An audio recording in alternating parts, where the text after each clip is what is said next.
नमस्कार दोस्तों, आपका बहुत बहुत स्वागत है हमारे YouTube चैनल पर। आज हम बात करेंगे सीढ़ी के बारे में, स्टेयरकेस के बारे में।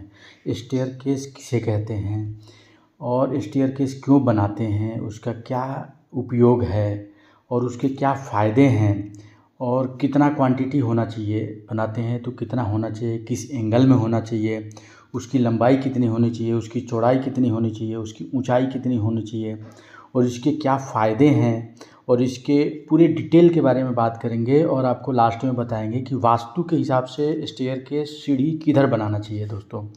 तो दोस्तों शुरू करते हैं। शुरू करने से पहले आपको बता दें कि अगर आप हमारे चैनल पर नए हैं तो प्लीज़ हमारे चैनल को सब्सक्राइब कर दें और पूरा वीडियो देखने के बाद आपका वीडियो अच्छा लगे तो प्लीज़ लाइक करें और कमेंट्स करें दोस्तों। तो शुरू करते हैं दोस्तों स्टेयरकेस के बारे में। स्टेयरकेस किसे कहते हैं? स्टेयरकेस दोस्तों क्या है, अगर इंग्लिश में बात करें तो a series of step that provide vertical access between different level of building. मतलब दोस्तों सीढ़ी एक मंजिल से दूसरे मंजिल पे जाने के लिए उपयोग किया जाता है। मतलब एक स्तर से दूसरे स्तर पे जाने के लिए आसान तरीका जो बनाता है उसी को सीढ़ी कहते हैं। सरल और आसान साधन प्रदान करता है उसी को हम सीढ़ी कहते हैं, उसी को हम स्टेयरकेस कहते हैं दोस्तों। तो स्टेयरकेस में होता क्या क्या चीज़ें हैं? तो स्टेयरकेस में दोस्तों एक राइज़र होता है, एक ट्रेड होता है। वो मैं डिटेल में बताऊंगा आपको राइज़र और ट्रेड के बारे में। तो राइज़र की जो ऊंचाई होती है वो 7.5 इंची होती है और ट्रेड की गहराई जो होती है वो 10 इंची होती है। तो दोस्तों थ्रेड किसके कहते हैं और राइज़र किसको कहते हैं वो मैं बताऊँगा आपको, ड्राइंग बना के A to Z आपको डिटेल बताऊँगा। और एक चीज़ और बता दूं आपको, राइज़र जो है वो ऊंचाई को कहते हैं, जो हाइट जो जिस पे हम पैर रखते हैं, मतलब स्टेप की हाइट जो होती है उसको हम राइज़र कहते हैं। राइज़र मिनिमम आपका 6 इंची होना चाहिए और थ्रेड जो होता है वो चौड़ाई जिस पर हम पैर रखते हैं दोस्तों, जिस पर हम सीढ़ी चढ़ते हैं तो पैर जिस पे टिकाते हैं, जिस पे रखते हैं उसको हम थ्रेड बोलेंगे इंग्लिश में, उसको चौड़ाई बोलेंगे और वो कम से कम 10 इंची होना चाहिए दोस्तों। तो ये तो क्लियर हो गया कि सीढ़ी जो स्टेप है उसका क्या फंडा है, राइज़र किसको कहते हैं, थ्रेड किसको कहते हैं दोस्तों।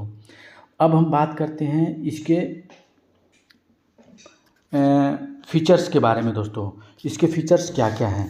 इसके फीचर्स दोस्तों क्या है कि स्टेयरकेस का जो फीचर्स है इसमें क्या क्या होता है कि एक हैंड रेलिंग लगा रहता है, एक लैंडिंग होता है, ठीक है दोस्तों। और यही आपका फीचर्स हैं। और की कंपोनेंट क्या क्या लगते हैं इसमें? स्टेयरकेस स्टेप्स होते हैं, राइज़र होता है, थ्रेड होता है, स्ट्रिंगलर होता है, हैंड रेल होता है और लैंडिंग होता है दोस्तों।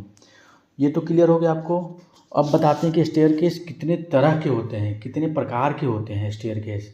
स्टेयरकेस दोस्तों आपके कई तरीके के होते हैं, जिसमें मैं बताता हूँ आपको। एक होता है स्ट्रेट स्टेयरकेस जो बिल्कुल सीधा होता है, और एक होता है एल शेप में जो एल की तरह होता है, और एक होता है यू शेप में जो यू शेप की तरह होता है, और एक सर्कल स्टेप होता है, सर्कल वाले सर्कल स्फीयर होता है आपका स्टेयरकेस, और एक होता है स्पायरल, स्पायरल भी बनाते हैं लोग।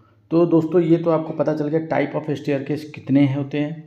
और आपका इसका एक चीज़ और बता दूं, आप किस एंगल में बनाते हैं इसको। तो सबसे बेहतर जो एंगल, मतलब किस डिग्री में बनाना चाहिए, कितने हाइट, मतलब क्या डिग्री होना चाहिए सीढ़ी के लिए। तो दोस्तों डिग्री जो है मिनिमम आपके 20 डिग्री से लेकर 50 डिग्री तक बिल्कुल परफेक्ट माना गया है। ये आपका इस एंगल में होना चाहिए 20 से 50 डिग्री के बीच में, ठीक है दोस्तों। अब हम बात करेंगे कि स्टेयरकेस तो पता चल गया आपको कि किस लिए बनाते हैं, क्यों बनाते हैं, क्या फ़ायदा है। और आपको बता दूं कि स्टेयरकेस जब ग्राउंड फ्लोर से फर्स्ट फ्लोर जाने के लिए कितना स्टेप होना चाहिए तो उसके लिए मैं बात करूंगा। तो स्टेप के लिए क्या होगा कि जैसे मान लीजिए घर की हाइट के ऊपर डिपेंड करता है कि हाइट कितना है आपके घर का। अगर 10 फीट है तो कितना होना चाहिए, 11 फीट है तो कितना होना चाहिए, ये मैं बताऊंगा आपको। राइज़र थ्रेड के बारे में तो बता ही दिया, 6 इंची और 10 इंची होना चाहिए दोस्तों। तो ये तो हो गया, एंगल भी आपको क्लियर हो गया। अब हम बात करेंगे कि इसके वास्तु के हिसाब से क्या होना चाहिए। तो वास्तु के हिसाब से सीढ़ियों के जो पैर रखने की संख्या होता है वो विषम में होना चाहिए दोस्तों, और शून्य पे समाप्त नहीं हो। जैसे कि आपका जो शुभ माना गया है, शुभ जो स्टेप्स की जो आपकी संख्या मानी गई है 9, 11, 15 और 21, ये शुभ संख्या में मानी गई, ये सकारात्मक ऊर्जा को प्रदान करती है दोस्तों। तो ये सीढ़ी के जो स्टेप्स हैं ये इतने होने चाहिए, 9, 11, 15, 21 विषम संख्या में होना चाहिए, ठीक है दोस्तों, ये तो पता चल गया आपको। अब इसमें हम लगाते हैं जो सीढ़ी में, वो टाइल कौन सा लगाना चाहिए।